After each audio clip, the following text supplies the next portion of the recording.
Hi, I am T.S. Dismas, and this is Psychology of Heaven with T.S. Dismas. And I have with me today my friend Brad Hunstable, and he wants to share his story. Well, actually, I wanted him to share his story with you guys.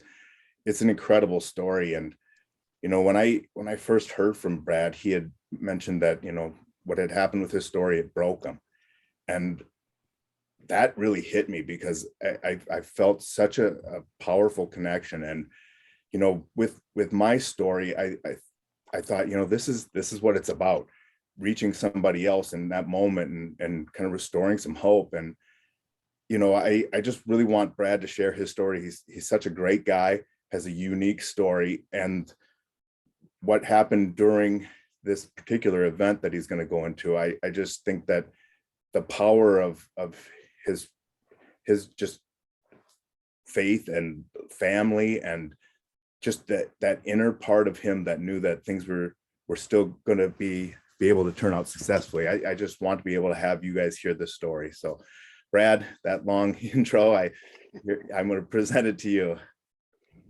Thanks for Brian. Thanks for having me. It's my honor. And I send similar sentiment to you when I saw your story just randomly on YouTube. I gotta tell you, for a guy whose kid went to heaven, it's such a powerful story of hope. Even because sometimes in grief it's a really weird thing.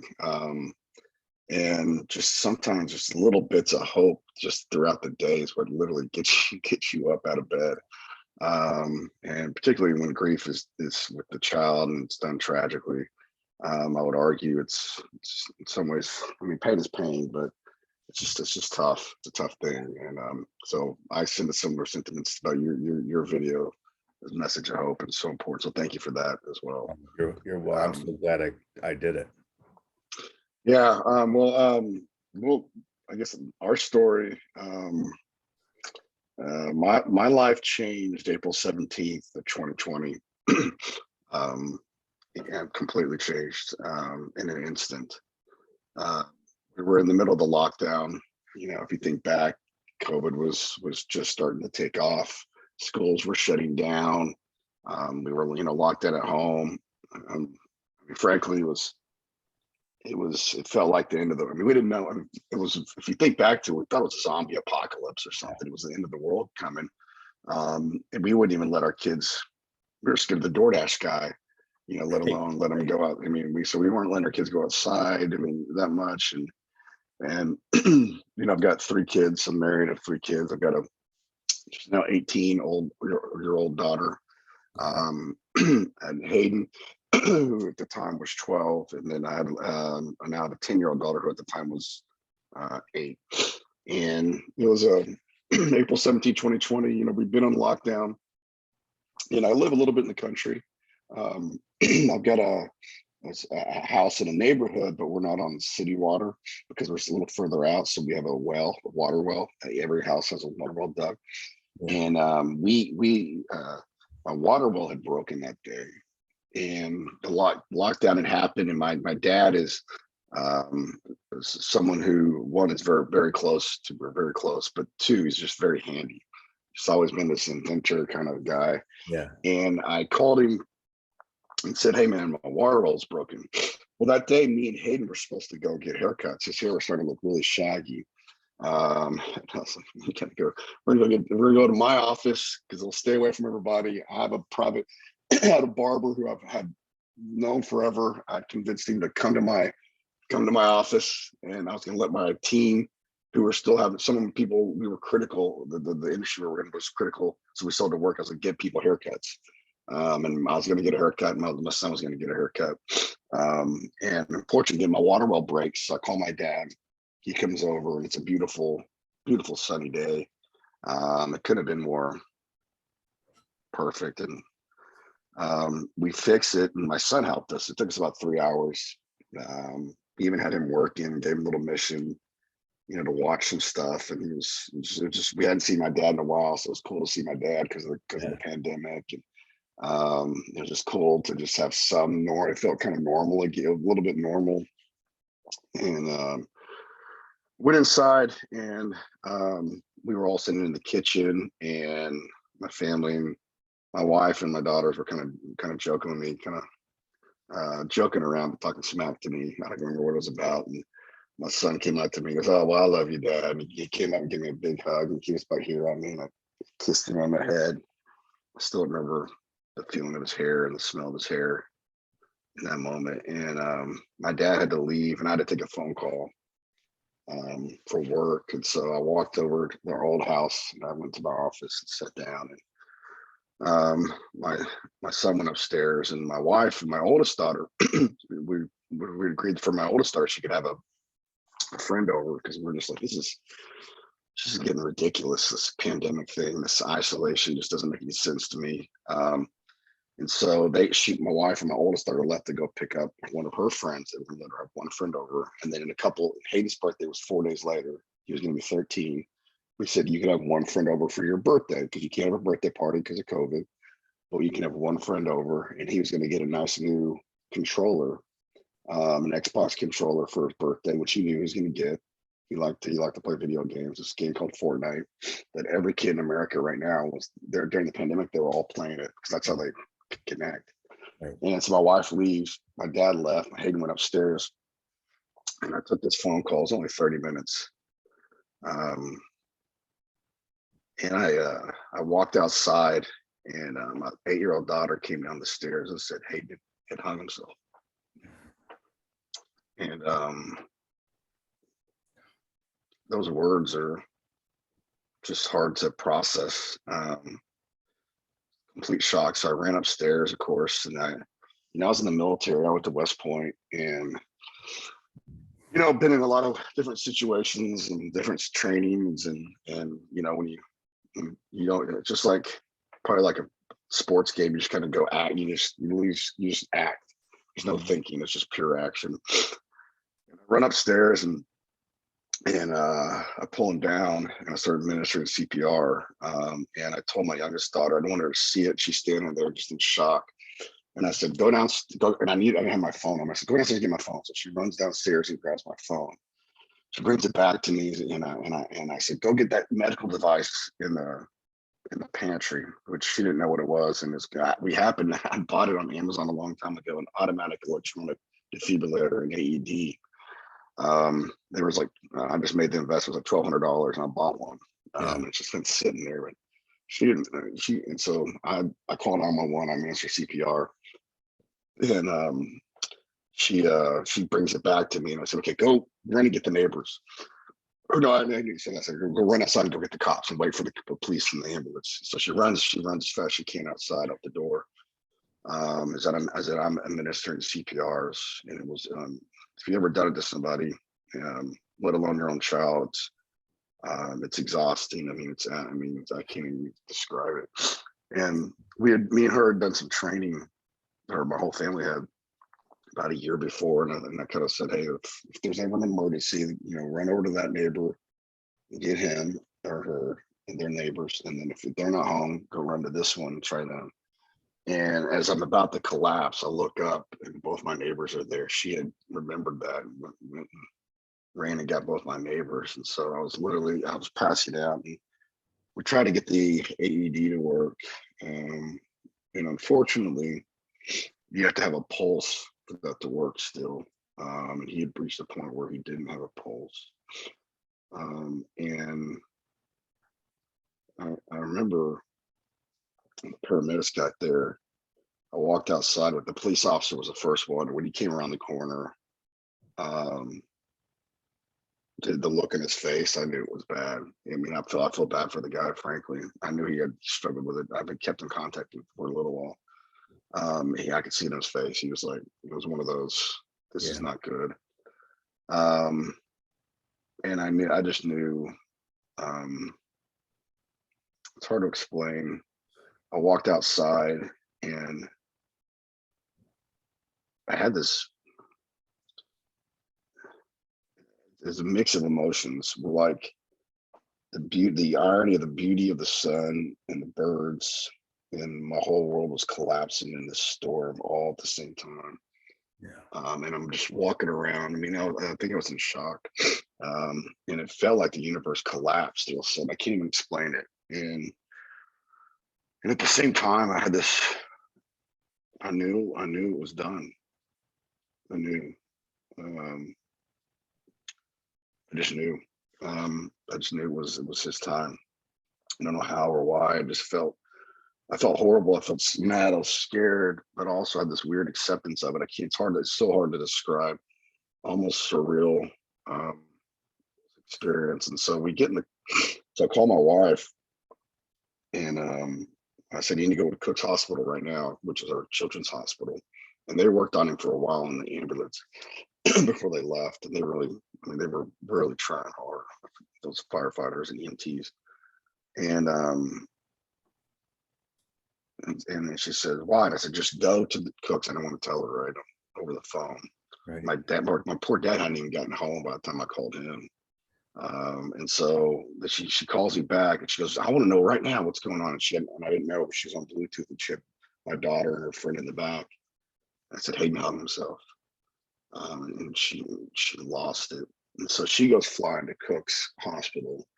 I'm with the ambulance goes and they wouldn't let me ride in the ambulance. I guess they don't do it anymore. So the cop said, I'll take you. And I was like, okay.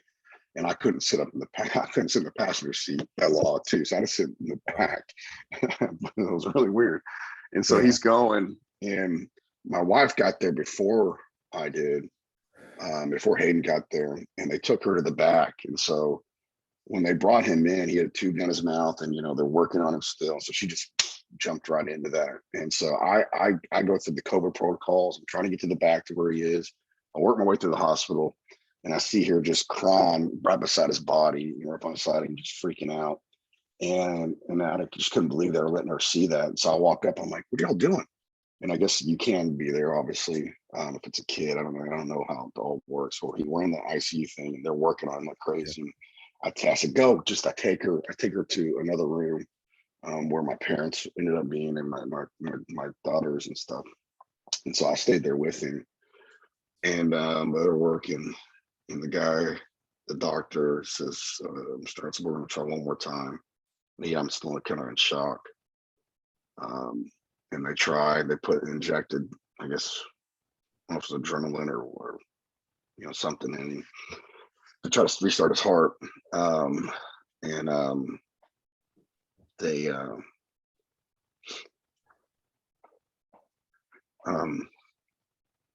He said, sir, I'm sorry for your loss. He called it. And I didn't know what to do. Part of me wanted to grab him and just say, no, dude, Keep going. You stop when I say stop. Yeah. But I didn't. And I don't know. I kind of hate myself for not doing that because maybe I could have saved him. I don't know. But I just was in shock. And I turned around and there's a line of doctors, 20 of them. And not one of them said one word to me. I mean, I just walked around, I'm going, and they're looking at me and I'm just walking in this daze. And I start walking down the hallway towards my wife and my mom. And I see them off in the distance, the two people, and they're both, standing like this. And I'm 100 yards away, it felt like. I was like, well, do I tell them now or do I wait? Yeah. So I get right up there and I walk up and I said to wait. And I walk and I look over the door. I see the door where my dad was sitting. I could see them all. They're all just looking at me, pure fear. And I said, I didn't make it. And the look on all their faces, I can't even, it's etched in my soul. And, when someone dies, I don't know how it is at other hospitals, but in the children's hospital, they take the person, the body, and the kid, and it kind of feels like a little church room, but it's not. But it looks it's very solemn, kind of beautiful. And you get to go see him, and I mean, they put like warm blankets on him to keep him warm. And it's such a weird deal, and you say goodbye. And then when your kid dies and the police get involved, we had to be interviewed by the cops and at the hospital, and it's like, dude. And so we go through all that, and it's just like 9 p.m. now at this point, because it was like 2:30 in the day when it happened. 9 p.m. and they're like, all right, you can go home. And we're like, just go home. Yeah. just like, dude, that's it. We just go home, we leave our son here, and it's over. Huh? This is how life. It's hard to describe. I go, and they didn't. My kids would. We went to. They wanted to go to my parents' house, which is in a little town, a little bit away from us. And I went home to go get their stuff, and I get home, and my neighbors, who were just great people, two gentlemen, had gone upstairs and were cleaning up everything because when someone dies, it's just messy. It's just Yeah. And they were kind enough to do that for me upstairs in his room. And they were coming down with gloves and buckets, and they would clean everything up. And I'm just like, God, thank you guys so much. And I'm hugging them. And I get a knock on the door. Turn around, it's CPS, Child Protective Services. And I'm like, oh my God, guys. They're like, well, we need to talk to you. I'm like, can we do it another day? They're like, no, we need to talk. And they kind of, I thought, now that I know, I didn't have to talk to them, but they made it very much seem like I had nothing to hide. So I was like, my God, man, I got to drive 30 minutes. I'm exhausted. My family's waiting on me. So I sit down and they drove me for like 2 hours till like 1 a.m. If I was like, guys, I'm done. I don't care. Arrest me. I'm out. I'm leaving to go see my family. I just left them. Just get out of my house. Yeah. Leave me alone. Yep. I'm leaving. And then my girls had to go through interviews and all. And this is all normal, and I get it. They had to do it, but it was really didn't help. The timing is terrible. But it's just instantaneously everything changed. Yeah. That's, I mean, there's so much there to unpack with what happened, and how you were able to hold it together. I gotta think, God had his hand on you just to at least give you some way of holding yourself with such composure. When you were describing that walk, seeing your wife standing there, and how you're going to have to tell your whole family. I think that's got to be the longest walk anyone's ever walked. It's just so difficult. And I don't know. I mean, what were all the thoughts that were going through your head that, that like, how did you, I mean, I don't even know what to ask about that. I want to hear a little more of it, just because that connection with your family. I don't know if your wife said how she felt when she saw you coming, if she knew, or if she was hopeful at that point, or, did you guys ever discuss any of that? And I think they were all still hopeful. It's my sense. I mean, she dropped to her knees and everybody just fell over. And the reason, because we just didn't see it coming. I mean, this was a complete shock to us. Hayden was a normal kid. What happened? So for the first 2 days we didn't know. We're like, where did this come from? Like, why? Like, this doesn't make any sense. He was a middle child, and sometimes he'd get a little mopey, but I mean, he wasn't depressed. It wasn't something to be hard on himself, or but man, he was beloved, and he's just a normal kid. We knew what he was doing, and turns out, what we ended up finding out in Christmas of that year, he'd got a big computer monitor. That's what he wanted for Christmas, and he was playing a video game back in February. He died in April. This was in February. Yeah. And he got mad at the game and threw his controller down and told me, and it bounced up and broke the monitor. Yeah.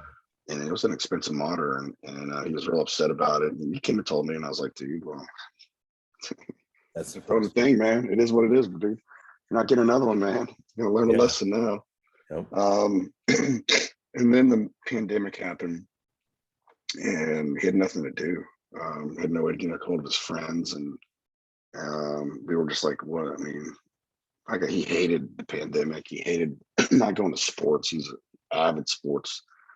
And he was a very physical, always wanted to go do stuff. And he wasn't doing that as much because the pandemic, jump on the trampoline and play basketball or play catch. And some part of me thinks that's part of it, what was going on. Part of it, we also think he was maybe staying up too late playing video games. It was like kind of like they were like, we were a little more lax. And then ultimately we know what happened. Um, and my daughter was in the room, and he broke his computer monitor on accident again. And in that rash of emotion, that Lack of sleep. like a sleep, scared to get in trouble, mad at himself, he made an impulsive decision. Kicked his daughter's sister out of the room and did Yeah. it. And I, if he was here now, I know he didn't want to die. He was Right. just, and what I've learned about this is what the science shows. Well, one, suicide is very complicated. And since this process, I've dove into trying to understand it.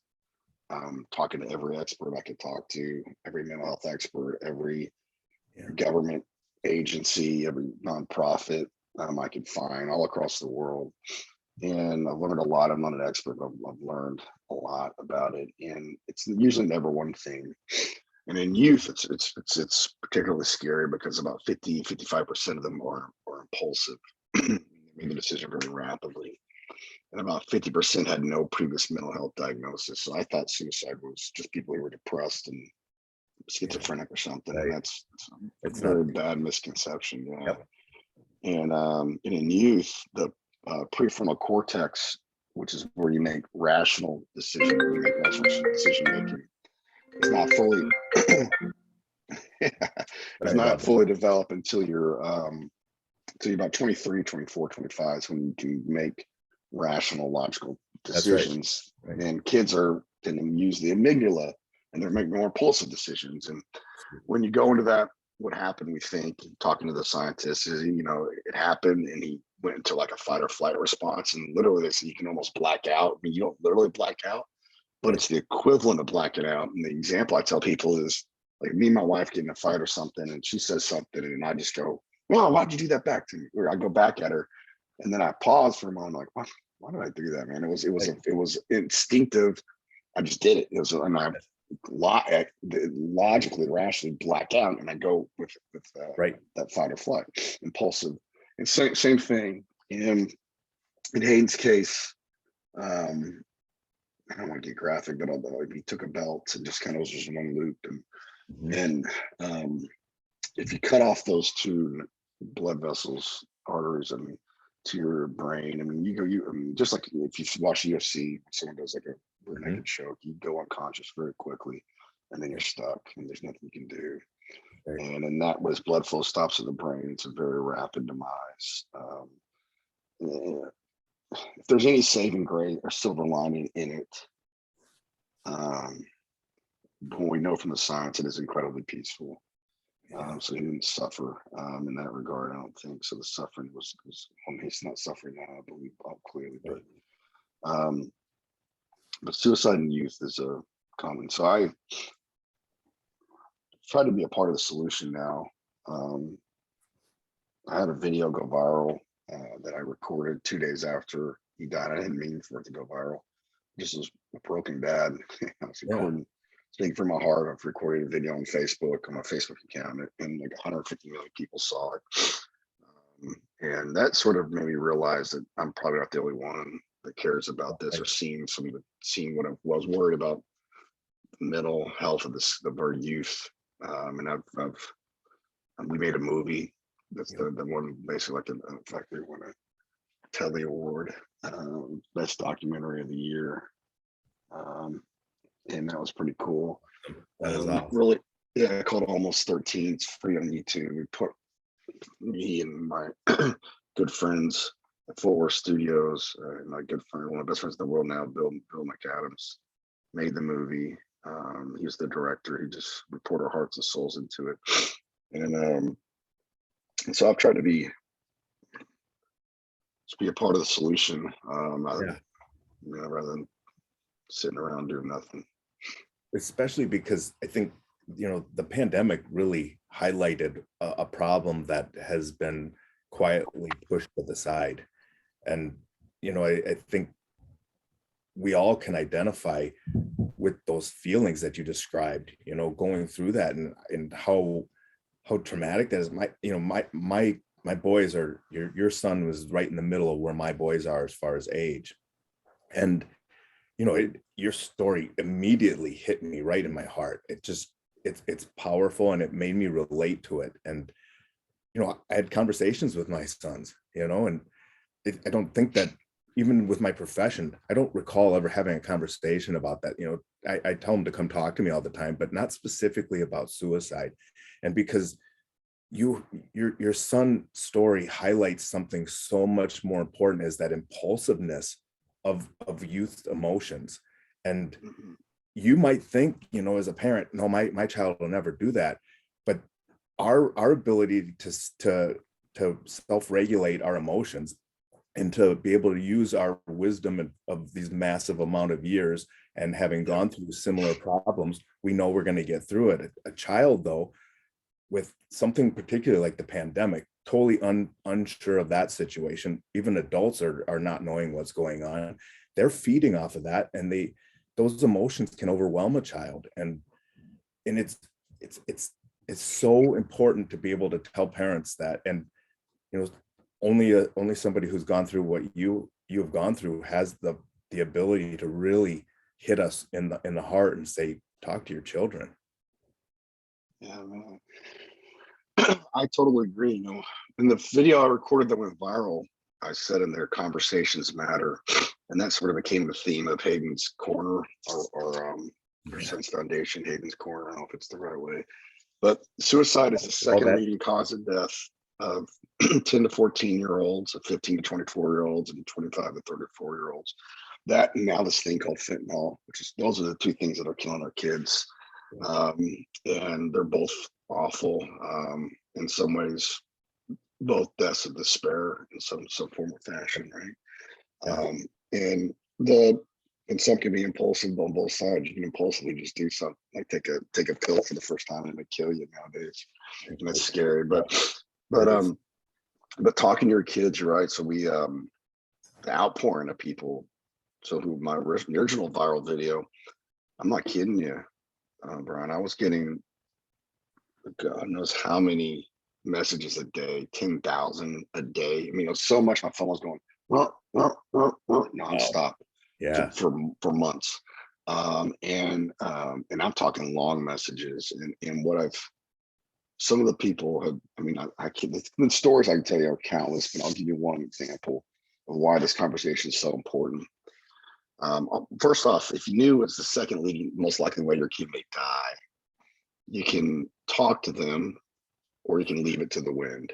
And a lot of people are worried that, well, if I say it, if I talk to them about it, then they're gonna put the thought in their brain. Yeah. Science says that it's just not true. In fact, it's the opposite. They're more likely to do it if you don't talk to them, and they're going to find out about it anyways. They're going to find out about it from Hollywood, TikTok, some They other already know kid. about it. Yeah. And so, yeah. So why don't you set the tone and set the stage more appropriately? And so, I'll give you an example. So a guy wrote me after my video went viral. I think it's before we had the movie. And I get these stories literally. I just got one yesterday. This adults, kids, that are similar to this. But I'll tell you the adult one I just got yesterday in a moment. But this guy writes me in June of 2020, I think is when it was, or July, and he says, "Hey Brad, I want you to know I watched your video. Because of your video, I decided to sit down and talk to my daughter and see if she ever thought about hurting herself." And she had been, and she'd been cutting herself, and she was struggling, and I had no idea. But because of your video and your son's story, I now know. So thank you. And I wrote him back, and I said, "Man, that's beautiful, man. I'm so happy for you. Thank Yeah. God. Keep Yeah. leaning in. Great job. I'll continue to pray for you, your girl." She thinks she's 15 at the time.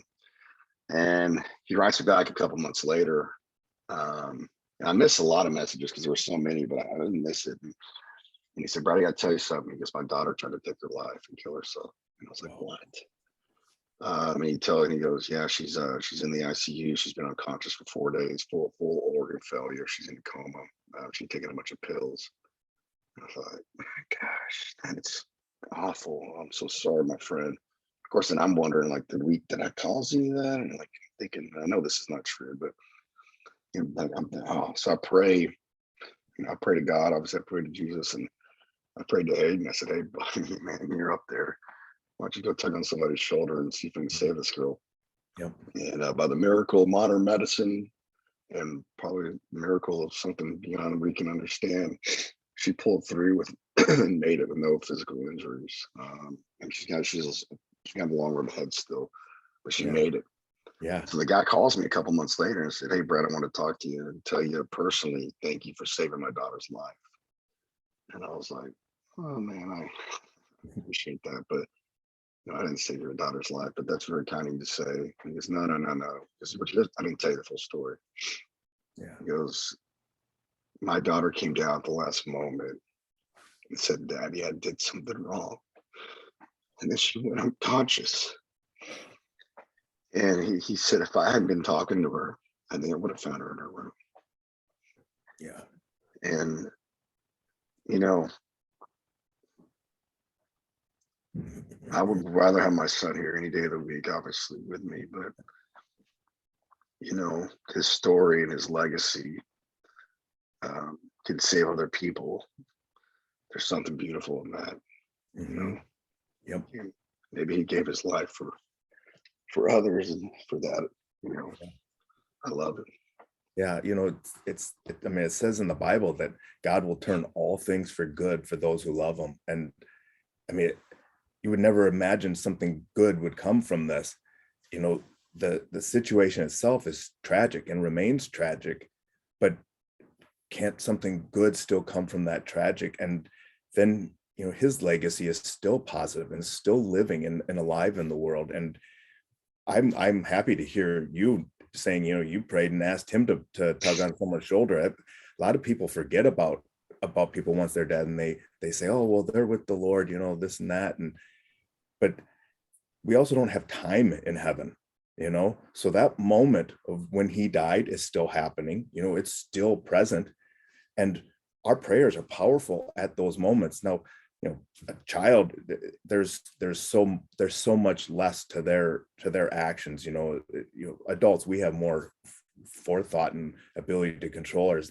I like how you pointed out the difference in the prefrontal cortex and the amygdala, because the way that a child still thinks is very much that developmental needs first, and not about the what's going to happen with particular actions. But our prayers can still be there. And I was so blown away by your story. I mean, there's so much to talk about, but that moment when you walked out and you saw the sun, and and you said that there was a weird peace and tragedy side by side in that moment. And I love that story, because I think about when, things that called me when I was going through those moments. And, when I got back, it was, I started reading the Bible a little bit more often, but I love that story where Jesus is sleeping in the boat, and, his disciples are all freaking out. They're thinking they're going to die, right? The storm must have been bad, because these guys were fishermen. Yeah. They've been on the water before. So it must have been really bad. These guys thought they were going to die, and they here's Jesus sleeping. He's not really that worried, but they wake him up, and he's like, "What are you guys worried about?" And he tells the storm, "Peace, be still." And it immediately goes quiet. And, I think that's where God is. He's often in that peace. Sometimes our spirit will get stirred up, and that might be him telling us, hey, we got to change something, or it might be us doing something off target, and he's telling us to come back to the peace. But even in those terrible moments like you were describing, there can be peace there, and we have to find it, because there's nothing we can do about what happens in the natural order.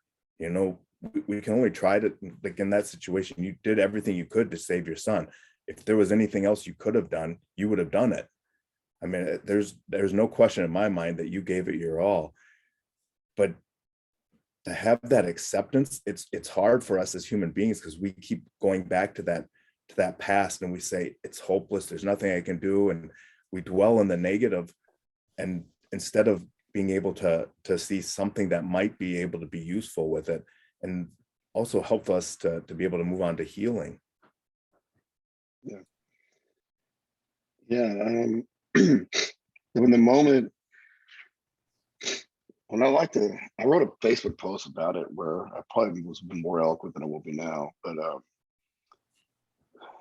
the way I'd like to describe it is if I haven't had an MVE like you, I had this spiritual experience, and I think we definitely talk about that. I still, it's hard to describe, but in that moment it felt like I was in the space between. That's not how I could describe it. I mean, it was like I was in the space between it all, and again, maybe that's what they call shock. I don't know, but the storm was all around me, but it wasn't at the same time. And I had a weird acceptance of it. And I don't know if it was something the Holy Spirit was comforting me, or Hayden was comforting me, or God was comforting me. I don't know.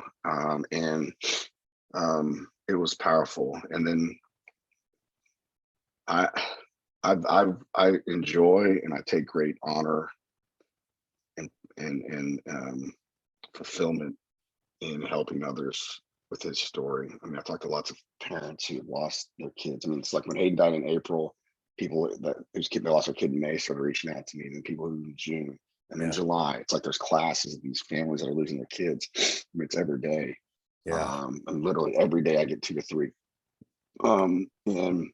But on the one hand, I'm always around it.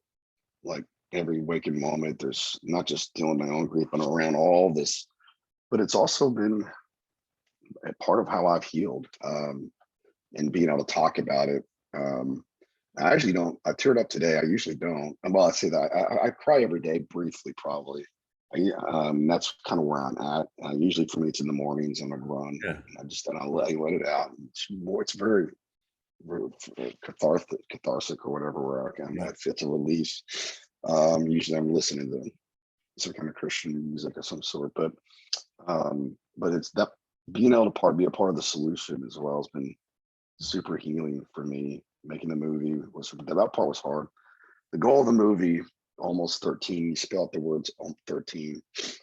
We didn't want the number 13 in there because there's a Netflix movie called 13 Reasons Why that had a scene that I believe really kind of glorified suicide. It made it seem beautiful, made it seem romantic. They ended up taking it out, still unfortunately on YouTube.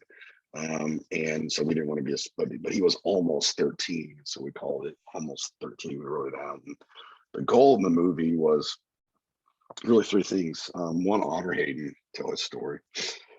2, frankly, kind of to your point of it's even you being in this field, having a conversation with your kid, it's with such a serious subject is 1, hard and uncomfortable for anybody to do it. I mean, there's a lady that I know who's a professional counselor, wrote me. I grew up with her, and then her son ended up taking his life. He was in college not too long after, and she was even struggled, through that. And so it's hard to have that conversation. It's super uncomfortable. But I wanted to scare parents a little bit to say, if you don't, here's what happens. I don't think you can scare a kid to not take their life. That's not, that's not really doesn't make any sense. I don't think what would work, but you can scare a parent to because they can't even fathom that it could happen. And so that was a little bit of so we put my 911, wake them up. Yeah, I put my 911 call in there, which I've had to listen to 100 times. Yeah, that was wow. Yeah, and we did that. We debated that. And I mean, this movie was meant to be not a feel good. It is a feel good movie, but it's just real. But the third point, probably the most important point that we put in there, was how to safely speak to your child about suicide. And we had this lady named Dr. Melinda Moore, who's one of the top leading experts, and we walk you through how to do it. And if you do that, what the data shows, and what the experts will tell you, is in that moment of fight or flight, what you've done is you've created a couple of neural connections. So you go through this thought process of talking it with them and getting them engaged and giving you feedback. You almost kind of role play. If you have those thoughts, what can we do? Kind of is basically, and that, and then also, when you have those thoughts, or I need to know how you feel. Period. Tell me how you feel. I need to know. If someone hurts your feelings, I need to know. Those are like, that's the big basis of the conversation. And what you're doing is you're creating some neural possibilities that way. In that moment, just like what happened, I believe, with the girl who came downstairs, she was in it. And once she kind of got her bearings a little bit, she followed a path of light out Yeah. and walked downstairs and told her dad. That was like those neural connections that she had done. Let me read you what happened just the other day. I just got this text message. And I get these all the time. This lady says, so 2 weeks ago, I almost ended my life. When I took pills, I called 911 immediately. I've had depression for 25 years, so it's 25 years of stress. Long story short, I spent 1 week in the psych ward, and it was the best thing that ever happened to me. I immediately thought of my family, and it was when I thought of your son and realized how stupid it was, I called 911. You've helped me so much tremendously. I want to thank you so much. Yeah. So, the talking about this stuff with your child in general is the solution. Conversations matter. Talking about it changes. It doesn't matter what it is too. It's whether it's something you're stressed about or it's something as serious as this. Talking about it is the key that changes it inside you. Yeah, that's absolutely the most important thing, is to be able to create that conversation, because kids are going off of their emotions. Most people, when they commit suicide, are doing impulsively or based off of really strong emotions. And we all know emotions can change. But one of the things with negative emotions is it causes us to draw within to ourselves, and we're less likely to reach out to other people, partly because society makes us feel kind of ashamed with it. Like, you shouldn't feel this way. So we naturally don't want to talk about it. But we have to be able to create that kind of muscle memory that you're describing within our children, to where when they feel a certain way, that's going to cause them trouble, and that they can't, cognitively get themselves out of, they should be coming to us, whether it's about suicide or something less extreme. But definitely in the case of suicide, we want to be able to train them to be able to have those open conversations with us. And I think we assume that they're not going to do that, and that they're going to tell us, oh, I have these emotions going on, but that's not the case. We can't assume those things. I totally agree. Look, I've been thinking a lot about, we go to counseling every week, and counseling has been a huge part, and I post about it publicly because I want to break the stigma. Yeah. I think, honestly, every person in the world should go to counseling. I don't care who you are. And counseling, we should broaden the definition of it, in the sense of talking to a trusted friend is a form of counseling. Yeah. We should all understand how to counsel and also want to counsel, because a good counseling session, what it is, at least from my experience, it's mostly you talking and they're listening, and you're figuring it out and you're working it out yourself. I read a book. I don't know if I have it in here, but I forget the name of it. And he talks about how to counsel. What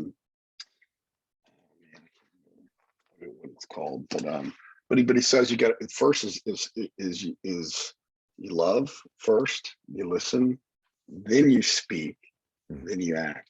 You love and you listen first, and we can all be a counselor to somebody, and it's literally just being intentional and listening. And because it works. I can just tell from my own experience, it's been a big part of my family's healing, and my healing and my kids' healing is being able to talk about it. If we it's a subtle thing, even in schools, I kind of wish teachers were trained somewhat more on this and the importance of it. And because that's not everybody can go to counseling. Not everyone has great parents or great church, and that's how do you find, how do we get to those people that don't fill it in? It's something I'm really trying to focus my time and energy on. Excuse me. Yeah, I think that YouTube is such a great thing too, because people can come across it who may not seek out therapy, may not seek out some of the other means to be able to work through these these difficult situations that they're also going through. I think that's probably where you're flooded with so many messages, is that there's a real need here. And I think that's what that has got to tell you, is that, you wouldn't get that many views and you wouldn't get that much email without that being such an important topic. And it's been quietly hidden from us, even as a therapist. I in the back of my mind, I think I knew that this was, a serious problem, but not as serious as it really is, and part of it is it's really difficult to look at, and I started looking after I saw your story and, had talked with you. I looked at the data and I was just, my stomach just felt so sick. I was like, this is a real problem. This really is an epidemic, and I think this is a serious issue that isn't getting the attention that it deserves. Yeah. And this book right here is the book I was talking about that I thought was really good. It's been about a year since I read it. And it's kind of cool. It's called Instruments in the Redeemer's Hands. People in need of change, helping people in need of change. Cool. And the idea is, which he argues from a biblical and a Christian viewpoint with some underlying value. I go to biblical counseling, so it's science and it's mix of faith and hope and scripture and values. And but people in need of change, helping people in need of change, is the sort of this idea of counseling and being democratized, almost like the same. I kind of view the same thing. We go to church on Sunday, and a lot of times we forget everything unless we're at church about what it all means. It's like church is faith in what Jesus's messages. It all happens constantly, and that's where the power of it is beyond just the walls of some church. That's nothing wrong with church, but no, I know what you mean. Yeah, I know what you mean. And it's the same thing with counseling. We can all be a form of that, and spread hope to others. I've believed. This is why I like talking to parents who've lost a child, particularly if it's to suicide. Is my struggle and my journey can be someone else's miracle for them of hope. And that's really powerful as well. Yeah. I like how you said, though, that we can all be counselors. I think that's how people used to be in life before our modern society really started taking the predominant role, because, we're so disconnected now. Everybody's on a screen all the time. You hardly ever make eye contact with people. And, that really prevents that deeper level conversation, that ability to socially read the cues that somebody else is giving you, and where to go in a conversation, where to kind of pull back. People are losing that art form. Then this generation lost it probably even more because of mask. I was with a friend of mine who's a 2.5-year-old, and his son is scoring way behind on vocabulary, and they're worried. And if you read some of the data, those kids who just been around masks and been at daycare all day, they are behind. And I would argue this generation, we risk losing them, or losing a lot of them, either one way or another. And it's not just from suicide. Any kind of a lifetime of pain and suffering is still tragic. That was started, it set them off because of what's happened under the pandemic. And it's not everybody. I get lots of people say, well, no, some kids are fine. Like, I get it. Yeah, some kids have done great. I get it. But if my house is on fire and your house isn't on fire, it doesn't help me telling me your house isn't on fire. My house is on fire. Right. It's particularly in disadvantaged and low income households, their houses are on fire. Yeah. And the pandemic has raised the collective anxiety of this entire nation, of the entire world. And everyone feels that. Yeah. Yeah, and that causes a set of potentially bad decisions and bad behaviors. I had to, believe it or not, on Tuesday, I got the chance to go meet President Biden. I was going to talk to him about my company, which we do electric motors, and the importance of bringing manufacturing back and all that kind of stuff. And I briefed the White House. That's what I want to talk about. And And I went and watched him speak, and then I got to go in this little private room, spend about 5 minutes with him. And they bring me in. It's this little tiny room in when he came to Fort Worth. And he walks up to me, the first thing he shakes my hand, walks up, he goes, "Brad, I'm so sorry about Hayden." Oh, wow. He goes, "I lost my boy too. I lost a daughter and I lost a wife." What do we got to do to save this generation? Is what he asked me.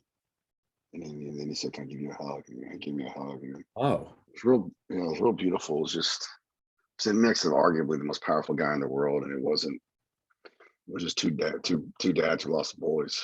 That's yeah, what it felt like. And yeah, I told him we needed some sort of Marshall Plan level kind of a thing at all state, federal, local, nonprofits, for profits, to reverse the course on this generation, or they're gonna have it rough for a while. yeah, yeah. I don't know. I don't know what kind of ramifications. You're right. If we don't implement something, there are going to be consequences that are coming out of this pandemic that are far worse than the pandemic itself. And you know, I get what you're saying. Some people will say, "Yeah, my house is fine. It's all good." But you know, a lot of times I think people who are willing to say that so quickly, given what you just presented, I don't know if they really understand where their house is at, because I still go to that same thought process that, yeah, my kids aren't going to do that. I think they seem fine, but in the reality, so did you, and so do most parents who lose their children. And that's the problem. We send our kids to school. That's like a full-time job. They're going there for 40 hours a week, coming home, doing homework, and their whole lives get wrapped up in that little box, because that's where their entertainment and their connection with their friends are. And when they lose something like that, or their phone or anything, those are major triggers to that emotional impulse, and really drastic things can happen. Yeah. Yeah. And I do believe it's solvable though. There's no one solution. I think schools have a big role in this. Yeah. Like you mentioned, that's where they spend most of their time. Let's just be honest. And some kids, a lot of kids get really good life skills from their parents, or resilience training from their parents. A lot of kids don't. Mhm. A lot of kids get it from church. A lot of kids don't go to church. And some kids get it from sports. A lot of kids don't play sports. And but at school, sort of where we got them all focused and channeled. That's where they're at. So I think it makes a lot of sense that that's a place. A lot of people will disagree with me on this, but I would submit to you that for the last 20 years, we've focused so much on core curriculum in school, math, science, teaching them what to know. And we forgot the most important thing of all, which is teaching them how to think. Yes. And that's a subtle nuance, life skills and resilience, the ability to think through these things. Yeah. I would submit schools have a place for that. I don't think we should get into biblical religious stuff, but teaching kids how to think positively has nothing to do with faith or religion. It's just a life skill. Yeah.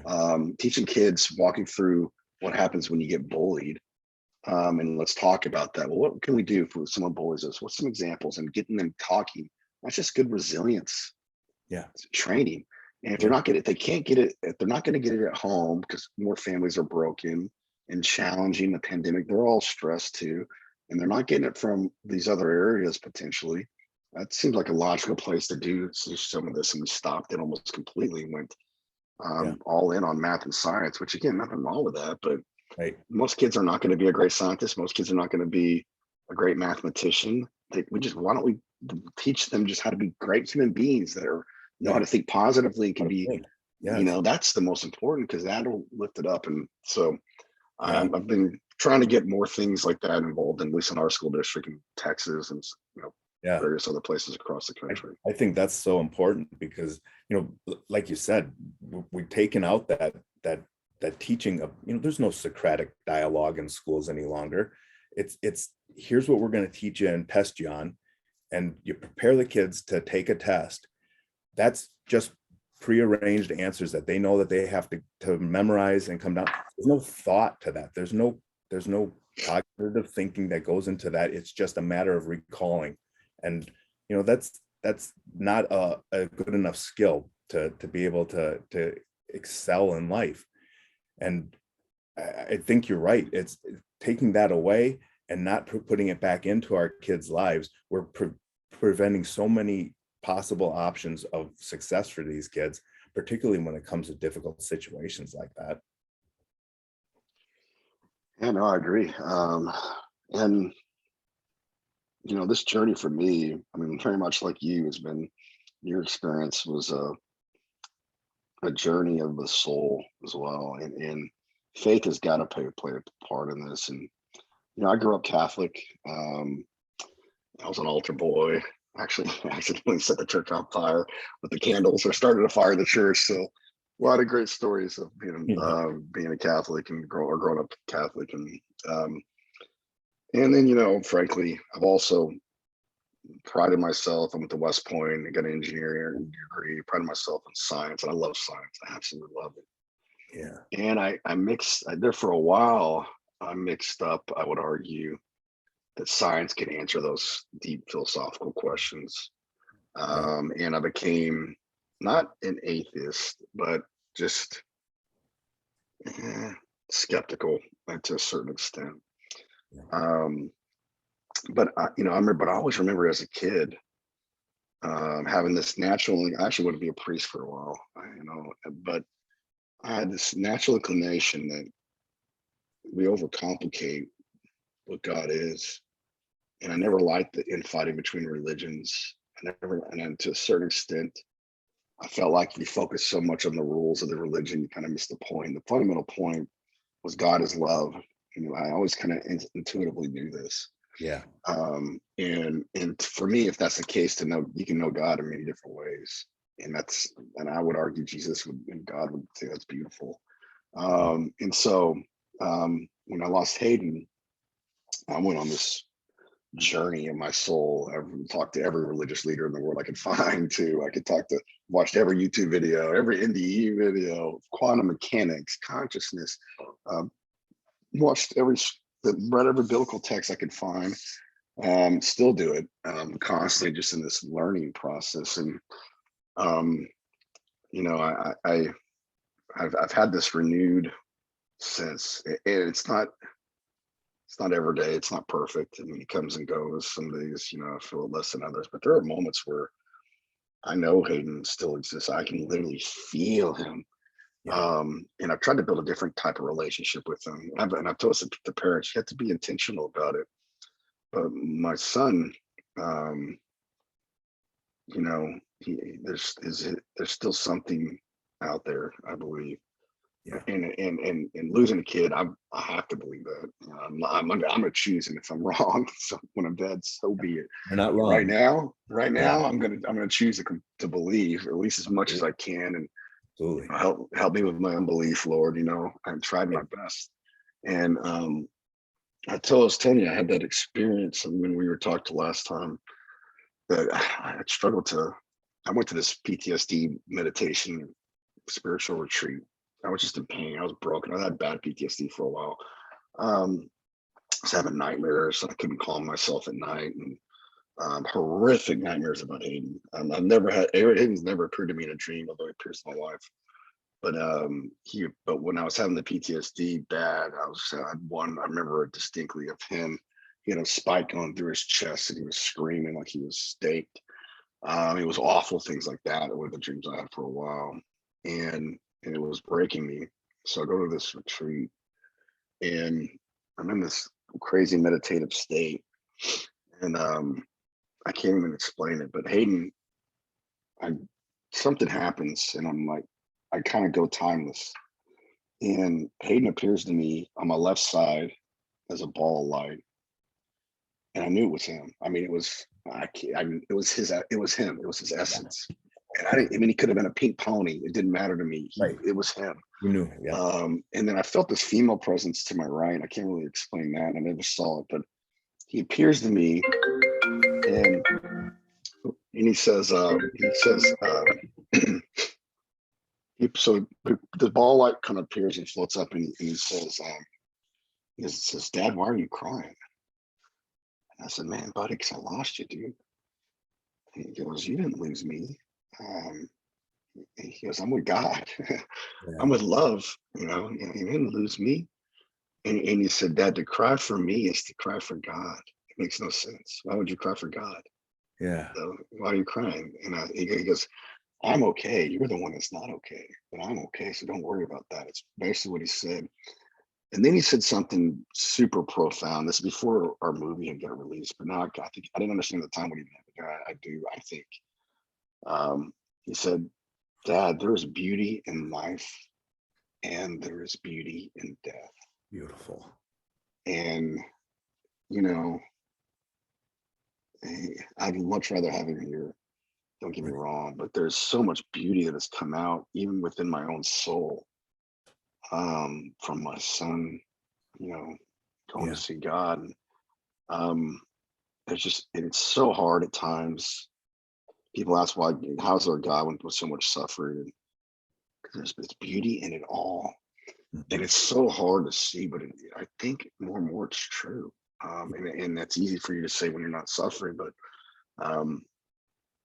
like you said, God can make beautiful all things. And then Hayden, the last part he said, which still also blows my mind. He said, Dad, he goes, remember this. He goes, I am you and you are me. And the ball light merged into my soul, and I woke up, and instantaneously it was like a dagger came out of my heart, and that started my path of healing. And I teared up a little bit in some of the moments I was describing, which I don't think about those moments much, but in terms of the act of Hayden in that moment, I can visualize it. I almost have perfect acceptance of it, as in it is what it is. Yeah. And because I've also developed this other relationship with him, it's just different. I mean, it's just, so I'm still talking to him in my head. I encounter him, I spend time with him, and try to be intentional. And maybe I'm fooling myself, although, I don't, maybe not too. And it's, and there's something beauty in that. There's in the Gospel of John, I love the very first word. In the beginning, there was the Word. And if you translate that into John, I believe was Greek, and it was originally written in Greek. And the Greek word for word is logos, which logos also means universal mind. And there's an element of just so beauty to me that, this whole oneness about, and even if you read the Bible in this way, if God is infinite, then we are all a part of God, right? And he's inside me, he's around me, and Hayden is a part of that infiniteness of it all is so beautiful to me. And the oneness that to me is we lose that in this, like you mentioned, in this modern world. And if God is everything, then everything has to be beautiful, because God is perfection. And it's so counterintuitive, but this is the kind of stuff I think about, and it gives me some amount of peace. Saint Teresa of Avila, when she was a little kid getting her first communion, she was in front of the nuns and she started just weeping, and they said, oh, it's so beautiful, this child, they knew she was really holy, just prayed all the time, she was a really devout little child, but they thought that she was, praying or weeping only because she knew what she was receiving. And she was, but she added to it to them, I also am receiving everybody who's connected with Jesus. And that was her mother, and I thought, wow, that's such a beautiful thing to think that we are going to be all connected together. And our prayers, like when you said you prayed and asked Hayden to you talk to him and pray and ask him to tug on Jesus's shoulder, and ask him a question. He's sitting right next to him. That's the smartest thing to do. I mean, whose prayers are gonna be heard? He's right there. He can definitely get that attention. And that's the beautiful thing, I think, about God's plan, is that we're still connected to these people, and you're still his father. it's such an important role that God put that into the 10 commandments to honor thy father and mother. Hayden's not off the hook, from that obligation. Not in heaven. He still has that obligation because you're still his father, and I love that. Yeah, I've talked about that, and I've told that to my wife. yeah, But she doesn't quite, she's not quite there yet completely. But I said, look, you still got a parenting. I've recorded a video on my YouTube channel, on my Hayden's Corner YouTube channel, and I put it on Facebook too, where I say I try to still be his dad. I mean, hey man, you gotta get up there. You gotta get up there, and you better be up there making yourself better, dude. Keep raising your vibration and making yourself more spiritual, and get your homework done, dude. I mean, and it's goofy, but there's something to that. I 100% agree. And literally, I have moments where I can feel him, and he's here. When he's here, he's here. It's an essence around me altogether, and it gives you a lot of hope. And when you go through something as tragic as this, man, it's really, I hate to have to do it without having some amount of faith. I think it'd be really, really hard. Really, yeah, it makes it more difficult. absolutely. One of the things that when I died and I woke up in that dark tunnel, there were prayers. I could feel people's prayers. People were praying for me. I was in the ICU. I was in the emergency room. They knew I was in really bad shape, but those prayers were the things, in that moment that I died. There were prayers that had obviously probably been prayed, I would assume, prayed prior to that, but they were being applied right there where I could actually see them and feel them.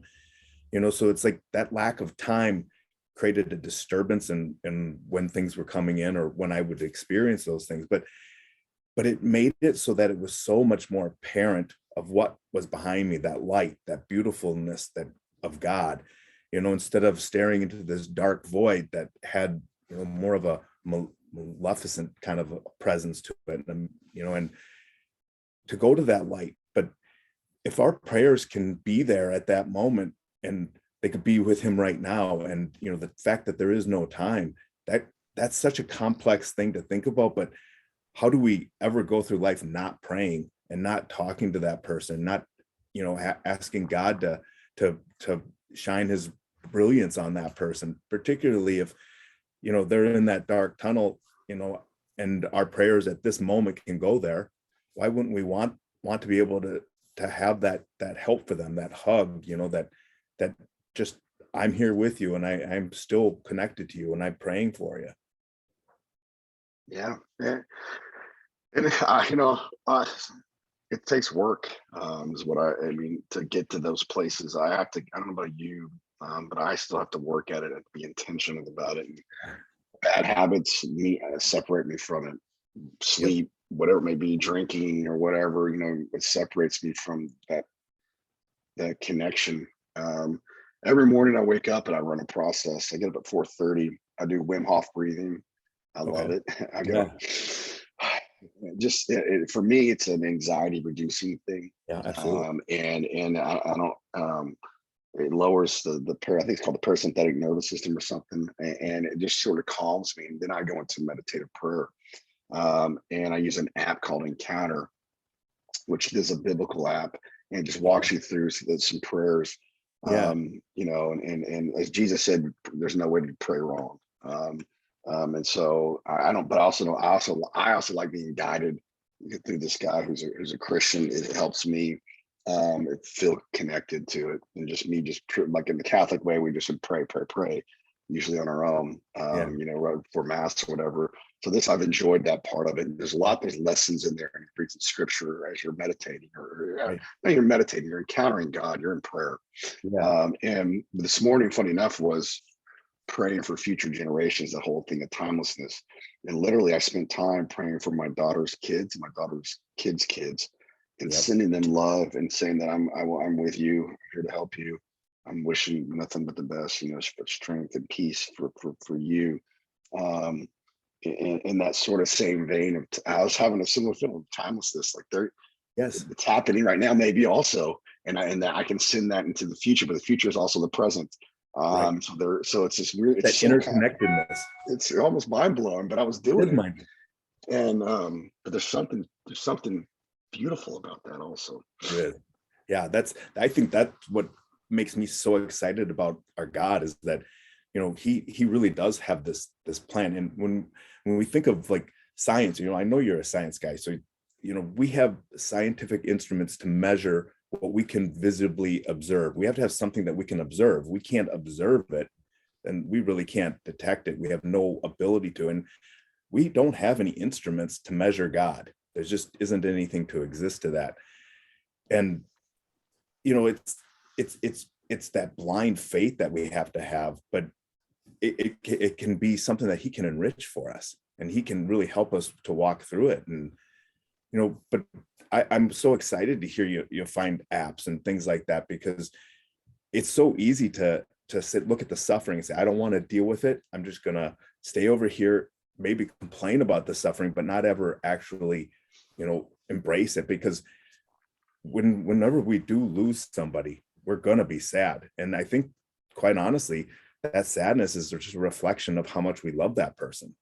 I look at Jesus. He cried over Lazarus when Lazarus died, and he knew he was going to bring him back. But yet it was still, that loss was so powerful. And, and that's just how He cried too when John the Baptist, when he found out John the Baptist was killed. Yeah. I mean, so even, yeah. And science is good at explaining how nature acts, Yeah. but it's not good at explaining what reality is. Right. Or why it does. Yeah. And so that's not that's where I, where I used to struggle, but I realized science can't even explain these things. It's not even meant to. It's meant for this. So this is left for something else. And that the only thing that I can conclude is something is the inner experience of my being is the only thing that can help me understand that. Yeah. And philosophers over time have debated all of these things for many, many years.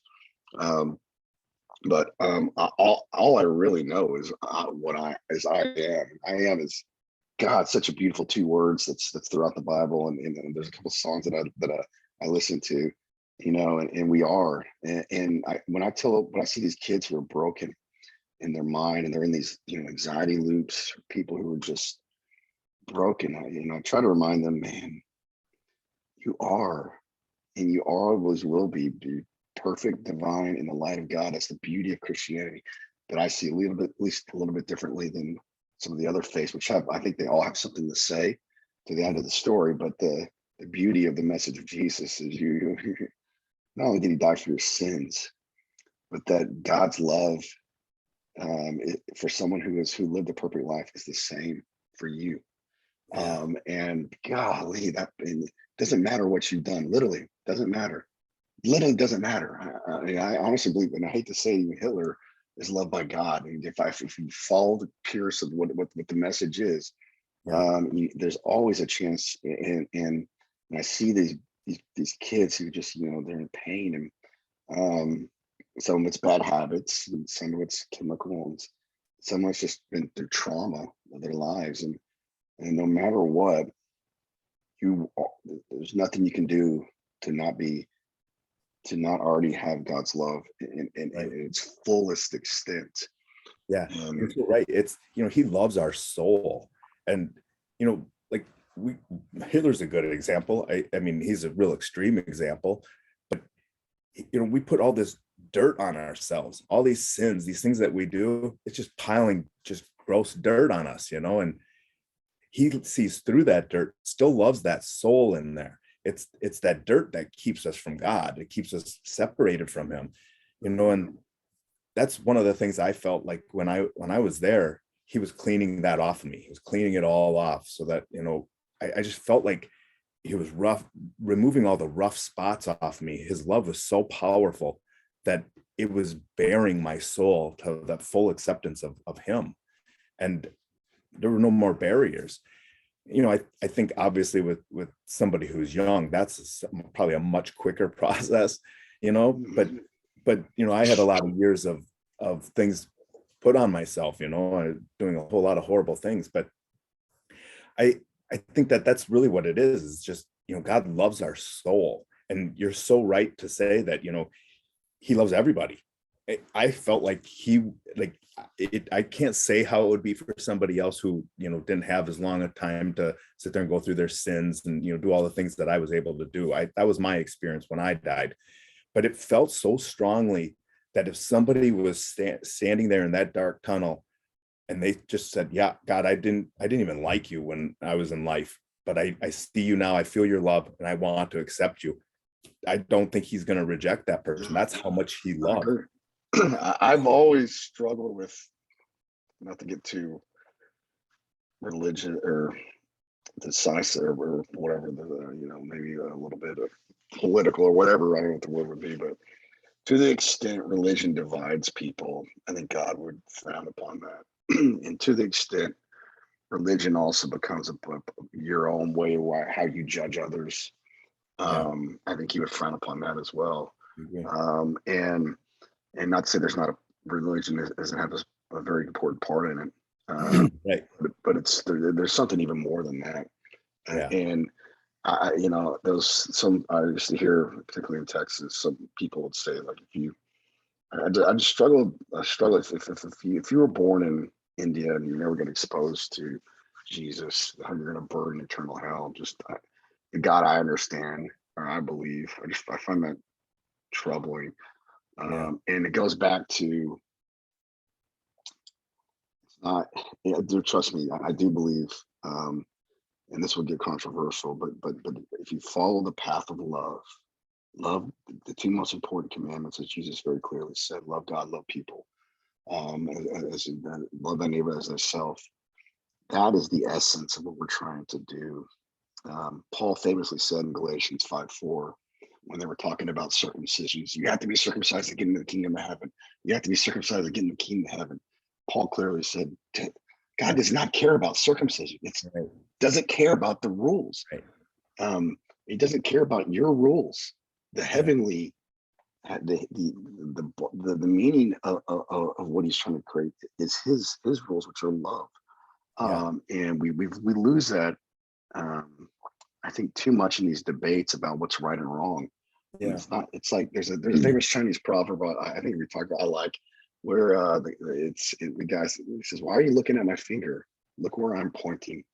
And that's the most important part of it all. And it's sort of in line with what you were saying about God. And maybe I'm wrong on that, but if you're all loving, you're all loving. Yeah. Yeah. And he is all loving. And, I really, I believe it's only going to be people who would go to hell are going to be people who reject. I think it's hard to know with Hitler. I don't know if he had a deathbed conversion. Sounds like he committed suicide, because he didn't want to face what he was responsible for. I think that maybe he didn't have that deathbed conversion because he's like, I'm going to go out this way because I don't want to deal with it, and I'm happy with what I did. I don't know. But and what you don't know is what happened on the other side too. Exactly. Maybe the beauty of love. I mean, I would argue the power, the beauty of God's love can change almost anything. So I think even Hitler would have a hard time not going to the light. That's what I agree with you. I when I experienced it, I don't know how anybody could not go that direction, and I think like I was saying, it seemed like there's like this spiritual battle at that moment, probably more for people, who sinned a lot like I did, right? Yeah. But I think that, that moment, there's that spiritual battle. If I had that, why wouldn't there be that same spiritual battle for somebody who didn't know God? Why wouldn't they have that moment, that split moment where they could choose, go whichever way they wanted, and you feel God's love? I just don't think God's, especially for somebody who didn't have any awareness of him. I think he's going to make that be the case, that he's going to make himself known one way or the other. It's either going to be that, before that final blood flow to the brain gets shut off and they have that last little moment, but he can work a lot in tiny little span of time that we can't conceive that. So there's so much hope there. And knowing him, I still believe you can know him in so many ways. Yeah. I mean, the breath of the Yahweh, the breath of God, the pneuma, there's many ways to experience the beauty of what he is, and you may call it something different, but if you're live in another country and you're a very kind person, and your little kid falls down and you pick him up and brush off their knee and you look at him and go, "You're gonna be okay." I would argue, God, whatever you want to call it, you know something beautiful, and you would know Jesus, you know, and again, so sometimes we get caught up in the semantics. I mean, that was the whole thing about Galatians 5:4 too, and they use the term "fell from grace," which actually many scholars would argue that means not that I just think fell from grace purely meant like I've done a lot of stupid stuff. I felt, and there's an element of that, but there's also an element you're just moving. You've forgot what really matters, and you fell from God's grace, and you focus on the wrong things. And maybe we all have a chance at the end. Who knows? Like you know better than me, but it seems to me that. And Jesus even said this, the heavens will celebrate for someone who repents far more than someone who's just purely righteous. That's the win. When someone comes back, that's the win. No matter how far they're coming back, because we all go. There's been one person that didn't, but everybody else, we all go. We gotta come back, and that's the celebration in heaven. That's right. Yeah, and that celebration is really, like you said, it's waiting for everybody. I mean, he certainly didn't come down from heaven and to die for nothing. He wanted to do it for every single person, even if it's just one person. But that means everybody has that option, and he's going to try to bring people in. And what I found really interesting is I looked up what the Catholic Church teaches on suicide, because I think there's I was a Protestant before I became Catholic. And there was a lot of misinformation that goes around about the Catholic teaching. And, it's usually what people who don't know what the Catholic Church teaches, but they're saying, hey, this is what the church said, or this is what happened. And it's usually just somebody else, kind of spreading that message. But I thought it was really interesting because it seemed really, really caring and loving. And I thought, that's the way God would treat people. But grave psychological disturbances, anguish, or grave fear of hardship, suffering, or torture can diminish the responsibility of the one committing suicide. We should not despair of the eternal salvation of persons who have taken their own lives. By ways known to Him alone, God can provide the opportunity for salutary repentance. The Church prays for persons who have taken their own lives. And I just thought, that's beautiful, because there's so many times that people will say, well, these are the rules, and this is the rule, and that's the rule. And we have to understand that God's ways are so far beyond ours, that they are perfect, and we aren't. We have such this finite and self-centered agenda that we put even into our rules, so we have to know that God's going to be so far above that. And it's like, even when, you hear in the Bible, people were out in the vineyard and they got paid the same prices. They were out there all day long working hard, and people came at the last minute, they got the same wages. And they were offended at first. Like, well, your reward didn't change. You got the same wages you agreed upon. Nothing was different for you. Why does it bother you that somebody else is there also enjoying that, as opposed to going hungry? Or even worse, what we're talking about is salvation. We should always be hopeful that everyone's going to be saved. And it sure seems like it, reading that, and what we've been talking about, what God tells us is that He is love. I think that there's just so much hope for everybody. If you reach that point of closeness with God and faith, you would rejoice just like He would for someone else who comes back. I mean, that's what we have to. People used to say people who take their life go to hell. And, my wife, April, we don't talk much about this, and her dad took his life when she was 7. They don't think there's a suicide gene. So we don't think, and Hayden didn't even know anything about it. We never told him. They just happened to be 2 incidents. I think are separate. But she grew up her whole life, people telling her dad went to hell. And then when Hayden did it, she had this thinking that he went to hell. I just don't. I tell people, right, that's what God is. I want nothing to do with it. Because these are people. It's the core message of Jesus was the complete opposite. He ran to people in pain, not ran away. And these are people in pain. This is Yes. not out of selfishness. This is deep. No. This is deep. Sometimes impulsive pain. Doesn't matter. It's pain. Sometimes Yep. it's in a depression-induced pain, drug-induced pain. It's pain. Yeah. It's suffering. And the person that I know in my heart went towards those people, went towards the prostitute, went towards the thief, went towards the tax collector, went towards the hurting, ran to them. The whole concept of not, gladly leaving 99 righteous sheep to go save the one. That's what I believe. Yeah. And then when he found that one, bringing that person back to the flock and rejoicing. So I just don't. I tend to believe that also. I just don't. If God takes that much judgment, then I'm out. I'll go find. I'm out, and I just don't. But I don't believe it. I don't believe that for a moment.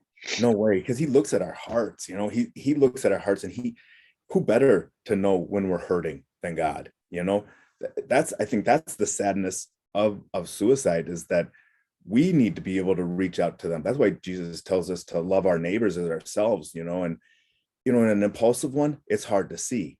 But there are people who sometimes really pure happy, and we don't know that they're sad, but we also need to treat those people with love and respect too. We should be doing it to everyone we come in contact with.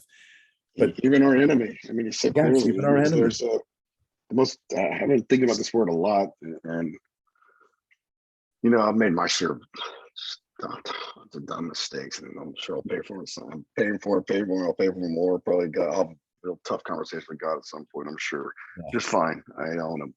But like we all have done dumb stuff, but I've also had dumb stuff done to me. And the beauty of the word grace, oh man, that is such a beautiful word. Which means unwarranted favor. To give someone favor when it's not warranted, is one of the most powerful concepts in the universe to me. And my counselor told me, and I really liked it. He said this. He said, "Well, grace is not received this way; it's always received this way." And it's so. I've been trying to just live by that, and I'm not perfect at it, but man, when you can show grace in everything you do, man, it's softer on your heart. And that famous line, hurting people hurt people. And you can take a step back from a situation and recognize it's just their pain, and you show them grace. Wow, that is a beautiful, beautiful concept.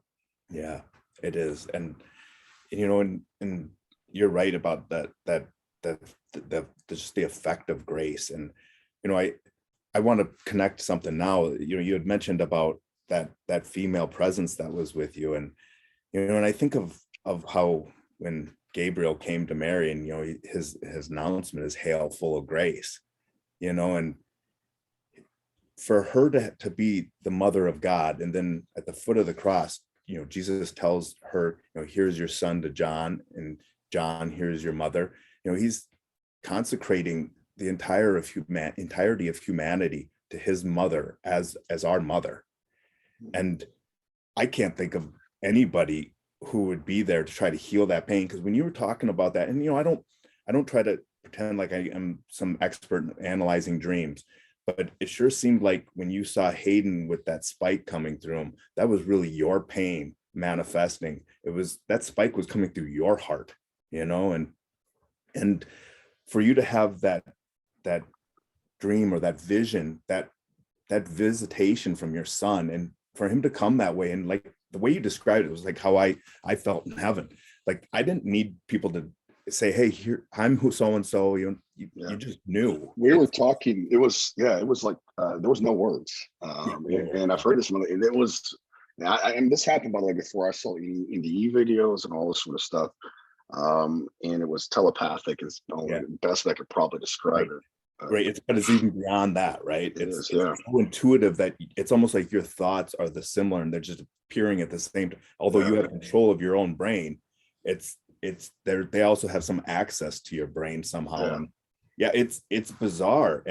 But I really thought, wow, that's impressive, because There was something. I didn't see anything either. I really wish I would have looked, but I was so fixated on Jesus. But I did feel that presence, and I know it was the Blessed Virgin Mary. And you know, I gotta think that that was such an important thing.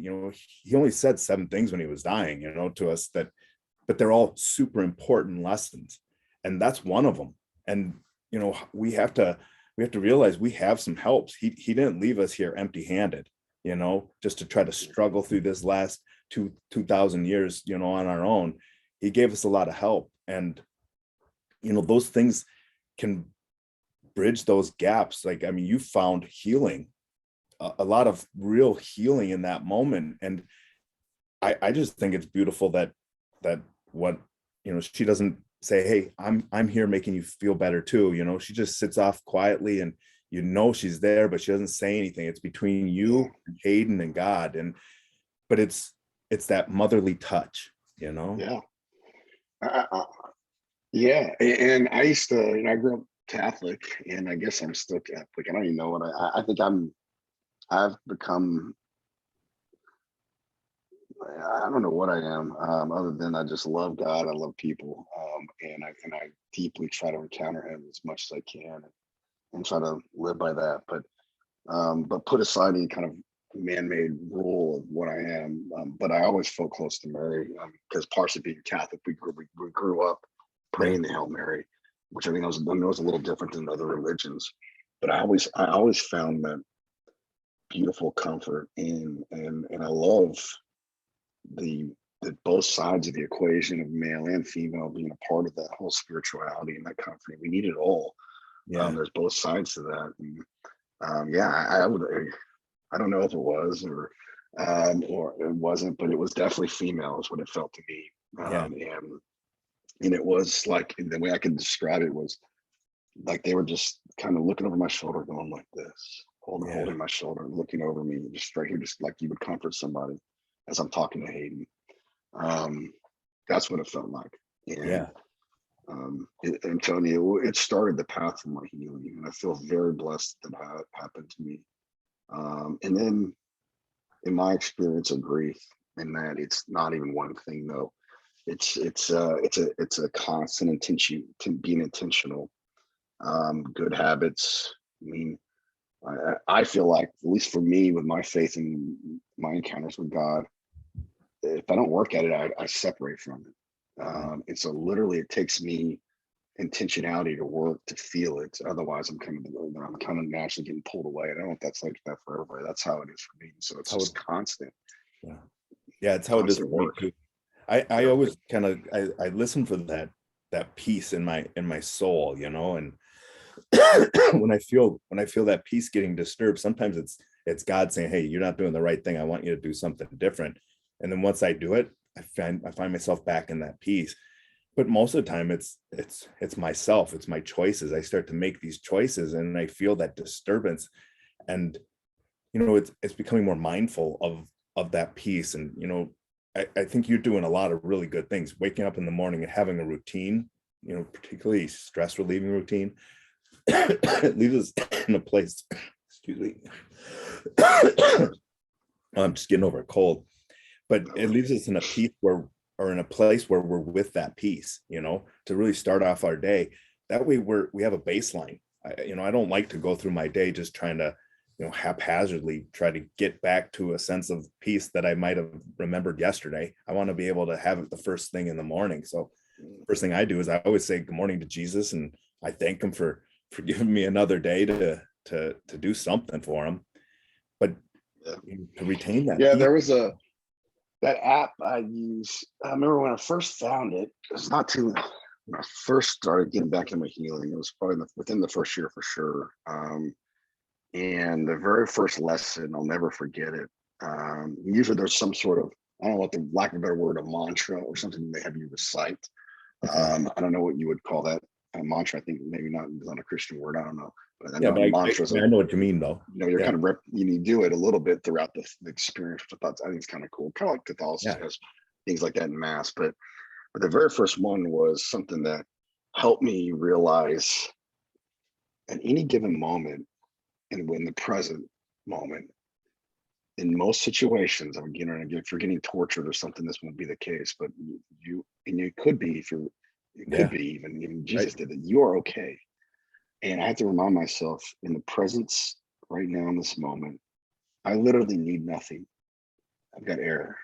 Hmm. I got sun on my face from this window. I got a house. I'm full.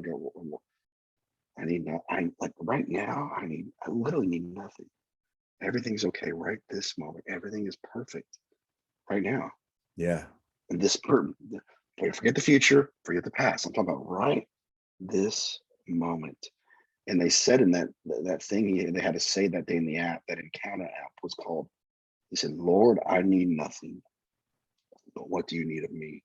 Mm. And I try to say that whenever I get stressed, I just say, "Look, I don't need, Lord, I need nothing.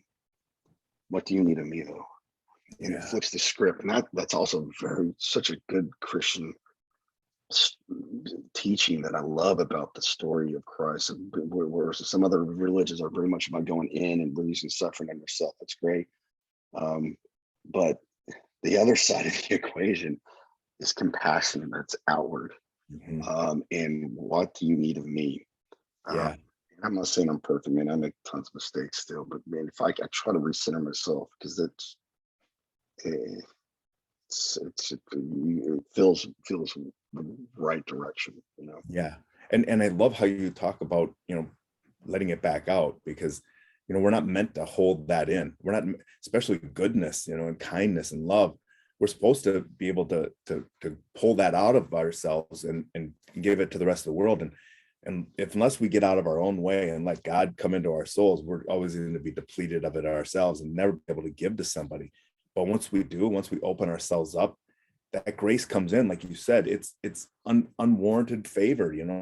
We're getting something for that we don't even deserve, but all we have to do is step out of our way, because we're our own biggest distraction and obstacles. We got enough with the rest of the world. Let's not be the obstacle in our own way. Yeah, no, I love it, man.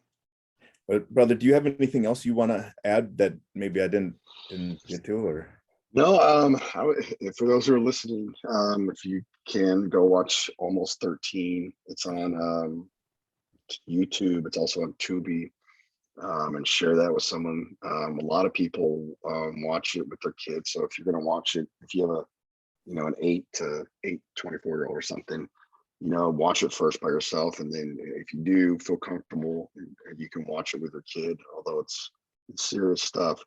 yeah. But what people have been doing, that this is what they communicated to me, is then they talk to the kid afterwards Right. about it. So it's a good way to sort of start the conversation. Absolutely. Yeah, I've had lots of good feedback around that. There was a lady who saw the movie, and her little 10-year-old boy came downstairs and said, "Mom, I tried to kill myself. I took a bunch of Tylenol." And he had like a little smirk on his face.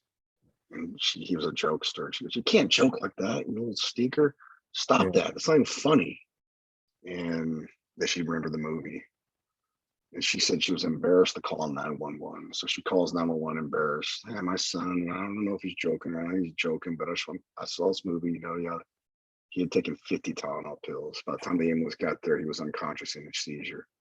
And Wow. had she not called 911, he'd be dead. Wow. And That is there's powerful. 20 something, 21 or 22 attempts for every one successful suicide.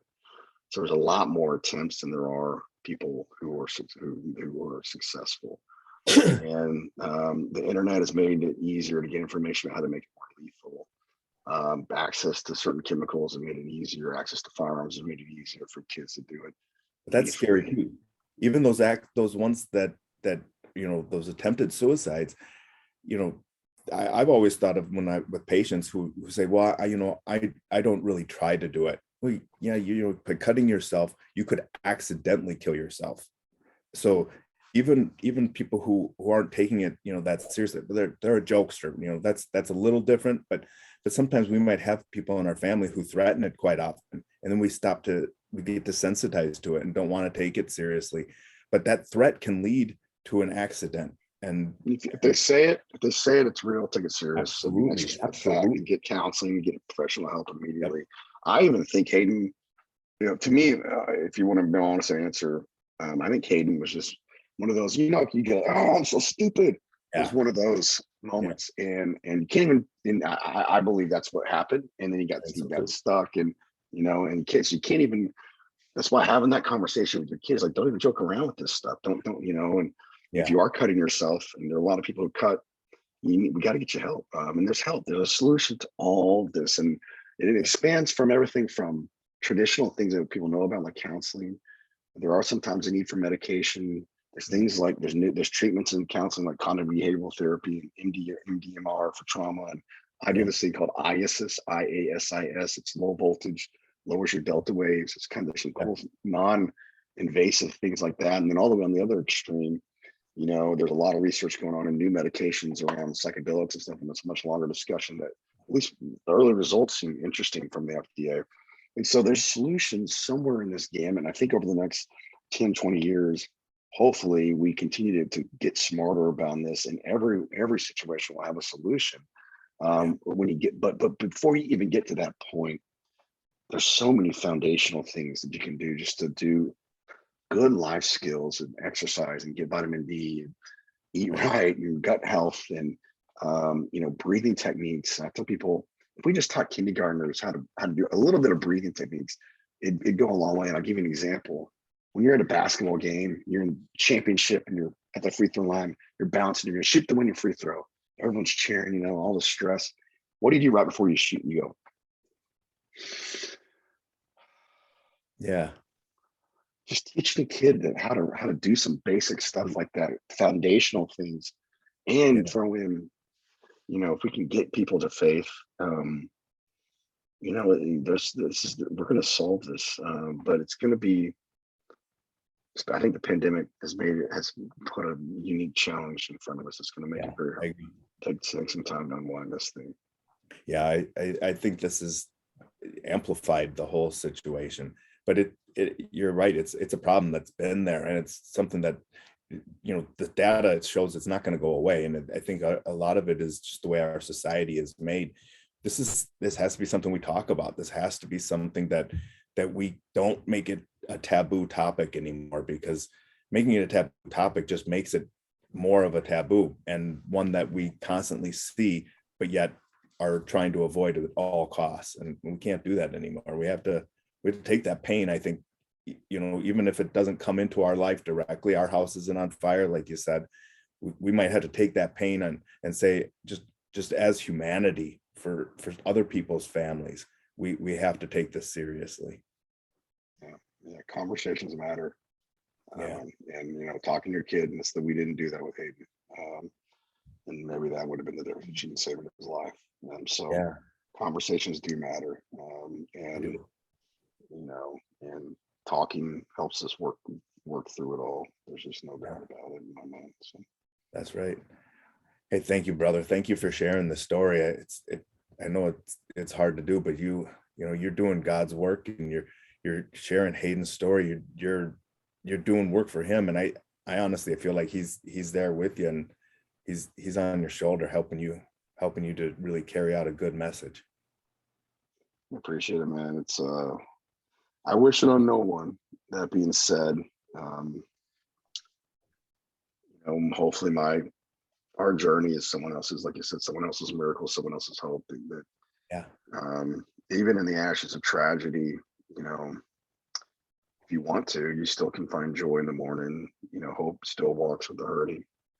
Mhm. As long as we're alive and breathing, from that song, praise God and seek Him, and it's never perfect. It's always there with you, but you can learn how to live with it and still find beauty in everything. Yeah. It just takes a lot of work. Yeah. I honestly, when you had contacted me and told me how much, hearing my story had helped you, and the first thing that hit me in my just right in my heart, even beyond your story, was that it made my experience worth it. I thought about all the pain and suffering I went through, which honestly, I think your situation is something I dread more than anything else. But everything that I went through, I could recall that pain. It was worth it just to hear those words that you wrote to me. I was like, God, thank you. You let me come back for something worthwhile. This was worth all that pain that I came back just to be able to help somebody. That connection that we have with each other is so much deeper than we often give credit to. And your whole story, you talk about it often, is just coming outside of ourselves and doing something for somebody else. Your whole life is being transformed, and you're living it. You're exuding God's love. And that's what my mission was, is to try to come back and do what you're doing. And I know Hayden's smiling and God's smiling on you, because what you're doing is God's work, brother. Thank you, my friend. And I'm not perfect, and I still fall down all the time. But even Mary Magdalene fell down many times, and Jesus said, "I love you still." So it doesn't matter. You just get back up, new day, and keep trying to do a little bit better. And that's what I try to do every day. So, that's brother, good. Man, your story did mean the world to me. I can't, I mean all those words, and thank you for sharing it. And hopefully our conversation gives someone some hope. And so I love you, dude. Appreciate it, man. Yeah, love you too, brother. Hey, I'm gonna push pause here. Like I told you before, I can't edit, so I'm just gonna do this and let me see if I can figure it